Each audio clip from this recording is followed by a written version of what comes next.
রাসূল সাল্লাল্লাহু আলাইহি সাল্লাম বলেন, মা মিন রাজুলিন ইয়াতাকাল্লামু রাব্বাহু, প্রত্যেকটা মানুষ বিচারের মাঠে তার প্রতিপালকের সাথে মুখামুখি কথা বলবে।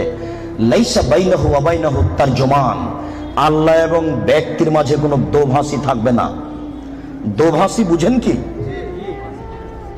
আমি ইংরেজি বুঝি না, বাংলা বুঝি, আর ইনি ইংরেজি বুঝেন। আমি এক গ্লাস পানি চাচ্ছি, উনি আমাকে পানি দিতে পারছেন না। একজন লোক লাগবে যিনি বাংলাও বুঝেন, যিনি ইংরেজিও বুঝেন, উনি হলেন দোভাষী। আল্লাহ নবী বলছেন, বিচার যখন আরম্ভ হবে তখন কোনো দোভাষী থাকবে না। বলা হাজেবুনি হাজেবহু, কোনো অন্তরাল থাকবে না। এরকম কোনো অন্তরাল থাকবে না। মুখামুখি কথা যখন শুরু হবে তখন প্রত্যেকটা ব্যক্তি ফায়ানজুরু আইমানা মিনহু, সে তার ডান দিকে লক্ষ্য করবে। বিচার আরম্ভ হলে সে তার ডান দিকে লক্ষ্য করবে। ফায়ারা মা কাদ্দামা মিন আমালিহি, ডান দিকে লক্ষ্য করলে তার জীবনের সব কর্ম দেখতে পাবে। এই বোকা ছেলে, তোমার ভাবিকে তুমি আজকে নিয়ে এসছো এখানে বক্তব্য শুনতে। তোমার ভাবি তোমার মোটর সাইকেলের পিছনে ছিল। তুমি যখন তাকে ডান দিকে দেখবে তখন তোমার ভাবি, তুমি তোমার মোটর সাইকেল গোটাটাই দেখতে পাবা।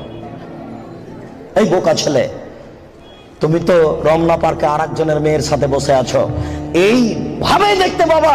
বুখারী মুসলিম। বিচার যেদিন হবে সেদিন তুমি বুঝতে পারবা বিচার কত কঠিন। আমি অনুবাদক, তিনি বলছেন ফায়ারা মা আসআমা মিনহু ফায়ানজুরু মা আসআমা মিনহু ফায়ারা মা কাদ্দামা মিন আমালিহি, ডান দিকে দেখবে তার সব কর্ম, তারপর বাম দিকে লক্ষ্য করবে। বাম দিকেও দেখবে যা দেখলো ডানে, বামে দেখবে যা দেখলো ডানে, বামে দেখবে যা দেখলো ডানে। এরপরে ফায়ানজুরু তিলকা ওয়াজহিহি, সামনের দিকে লক্ষ্য করবে। ফায়ারান নার, সামনে দেখবে জাহান্নাম। মুখের উপরে আল্লাহ, ডানে হলো কর্ম, বামে হলো কর্ম। সামনে আল্লাহ, জাহান্নাম। ডানে কর্ম, বামে কর্ম, সামনে আল্লাহ, সামনে জাহান্নাম। এবার বিচার আরম্ভ হচ্ছে। একটু লা ইয়াজুলু কাদামা বানি আদম হাত্তা ইসালান খামস, পাঁচটা জিনিস জিজ্ঞাসা করার পূর্ব পর্যন্ত আদম সন্তানের কারো পা নড়াচড়া করবে না। পাঁচটা জিনিস আগে জিজ্ঞাসা হবে, তারপরে এই ছেলে বিচার আরম্ভ হচ্ছে, এভাবেই হবে। আমি অনুবাদক, তুমি আজকে একটু সূচনা জেনে নাও বিচার কিভাবে হবে। বিচারের সূচনাতে তো আল্লাহ নিজের পরিচয় দিবেন, সারা জীবন বুঝাবেন কিভাবে। প্রস্তুত থাকুন, আপনার কিছু না কিছু উপকার করবই করবো ইনশাআল্লাহ। দুই, অনসাবাবিহি, আপনার যৌবন জীবন বুঝাতে হবে। আব্দুর রাজ্জাক সাহেব, পুরো বয়সের মধ্যেই তো রয়েছে যৌবন জীবন, এটা পৃথক করছেন কেন? আমি করিনি, মুহাম্মদ সাল্লাল্লাহু আলাইহি ওয়াসাল্লাম করেছেন, তাই আমি বলছি। আব্দুর রাজ্জাক সাহেব, যৌবন জীবন তো পুরো বয়সের মধ্যেই আছে, আবার এটা পৃথক করলেন কেন?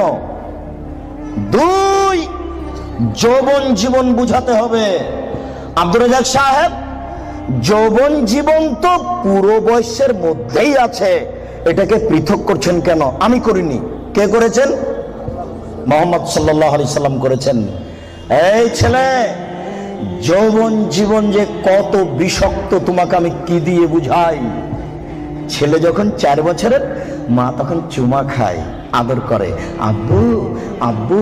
আবার ছেলে যখন 12, 14, 15 বছরের, তখন বাড়িতে আসতেই মায়ে বলে, আব্বু তোমার জন্য ভাত শোকেজে সাজিয়ে রেখেছি। তখন ছেলে বলে, খাবো না। না আব্বু খাও খাও। না আমি খাবো না, এই তরকারিতে ভাত খাও। আব্বু খাও খাও খাও। এবার ছেলে যখন বয়স 20-24 হয়েছে, তখন মায়ে বলছে, কি করে খাবো, কি করে খাবো, বসে আছে বসে আছে তো দাঁত ভেঙে দেবে। আরে ব্যাপারটা কি? 4 বছরের মা কি করছিলেন? চুমা খায়। 15 বছর 20 বছর মা এরকম বলছে। এবার 20-24 যখন হয়ে গেছে, তখন মার কেন জানি সহ্য করে না। মাও বলছে ছেলেকে ইনকাম করা লাগবে।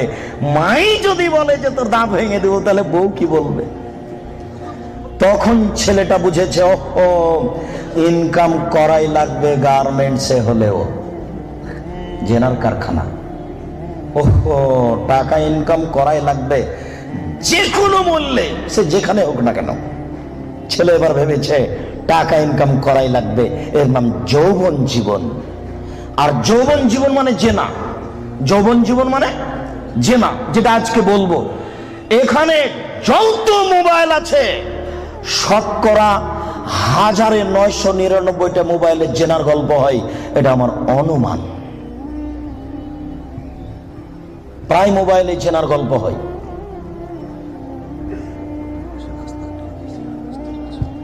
যৌবন জীবনে মানুষ দুইটা বিপাকে পড়ে। এক, টাকা। সে দেখতে চায় না টাকা বৈধ না অবৈধ। দুই, দেখতে চায় না সে মান সম্মান, জাহান্নাম কি জান্নাত, বাপ মায়ের মান সম্মান যাবে কি যাবে না। সে বেখেয়াল বোকা সেজে সে জেনায় লিপ্ত। এই দুইটা জীবন খুব কঠিন। রাস্তা নাকি বন্ধ হয়ে যাচ্ছে, ছেলেরা তোমরা দেখো, রাত গভীর হয়েছে, রাস্তা বন্ধ হতেও পারে, তবে তোমরা সহযোগিতা করো মানুষের যেন অসুবিধা না হয়। সম্মানিত উপস্থিতি, আমরা বলছিলাম এ হচ্ছে বিচার যৌবন জীবন। তিন, টাকা বুঝাতে হবে। আইনা ইকতাসাবহ ফিমান ফাকাহু, টাকা কোথায় ইনকাম হয়েছে সেটাও বুঝাতে হবে, টাকা কোথায় ব্যয় হয়েছে সেটাও বুঝাতে হবে। পাঁচ, অনিলমিহি, হুজুরকে বিদ্যা বুঝাতে হবে। হুজুর বুঝতে পারেননি, হুজুরকে আমি বললাম হুজুর আমার দোকানটা উদ্বোধন করে দেন, তো 5টা ছেলে নিয়ে আসলেন হুজুর। হুজুর বলছেন যে 1 ঘন্টা পরে যে কোরআন মাজিদ পড়া হয়ে গেছে, এক খতম।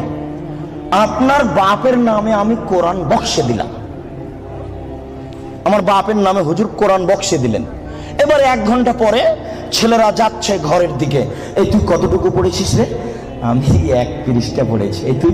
আমি পড়িনি, খালি আমি এরকম করছিলাম। জি হুজুর বুঝতে পারেননি বিদ্যা কতটুকু বিপদ। শুনুন, বুখারী মুসলিমের হাদিস, 3 শ্রেণীর মানুষ দিয়ে জাহান্নাম উদ্বোধন হবে। আপনি দোকান উদ্বোধন করছেন হুজুর দিয়ে? আল্লাহর নবী বলেছেন 3 শ্রেণীর মানুষ দিয়ে জাহান্নাম উদ্বোধন হবে। 1, শহীদ। 2, দানশীল। 3, হুজুর।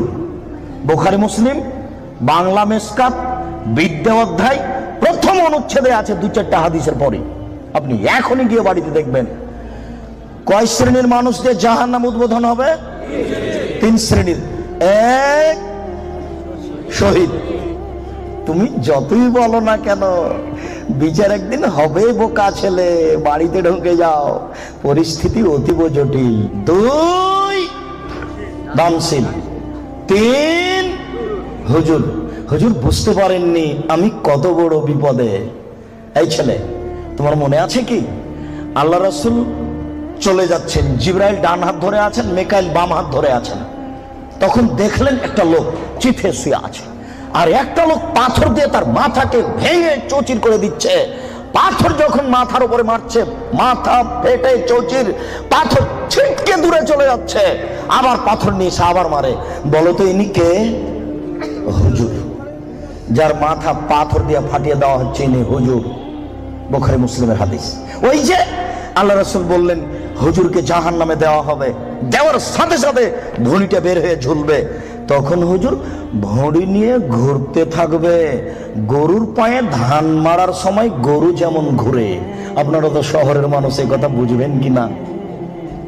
আচ্ছা, আপনারা জীবনে কোনোদিন গরুর পায়ে ধান মারা দেখেছেন? তো গরু যেমন ঘুরে হুজুর তেমন ঘুরবেন, ভুঁড়িটা ঝুলতে থাকবে জাহান্নামে। তখন জাহান্নামীরা এসে বলবে, মালাক হুজুর ব্যাপারটা কি? আপনি কেন এখানে? আনতা তা'মুরুল বিল মারুফ ওয়া তানহা আনিল মুনকার। আপনি তো আমাদেরকে ভালো কথা বলছিলেন, মন্দ থেকে নিষেধ করছিলেন। হুজুর তখন বলবে, কি করি, আমি ভালো বলেছি, ভালো করিনি যে। বুখারী মুসলিম। আল্লাহ নবী বলছেন যে আমাকে ওপরে নিয়ে যাচ্ছেন জিবরাইল, দেখলাম অনেক মানুষ তাদের ঠোঁট এবং জিহ্বাকে আগুনের কেঁচি দিয়ে কেটে দেওয়া হচ্ছে। আচ্ছা, কেঁচি বুঝেন কি আপনারা? কেঁচি, কাঁচি, এটা আগুনের। জিহ্বা এবং ঠোঁটকে কেটে দেওয়া হচ্ছে বহু মানুষ। আমি বললাম, জিবরাইল মান হাওলা, ব্যাপারটা কি? এরা কারা? কাদের ঠোঁট এবং জিহ্বা কেটে দেওয়া হচ্ছে? জিবরাইল উত্তরে বলেন, হাউলাই খুতবা মিন উম্মাতিক, এরা হচ্ছে আপনার উম্মতের বক্তা, যারা বক্তৃতা করে বেড়ে, তো আমি অনুবাদক।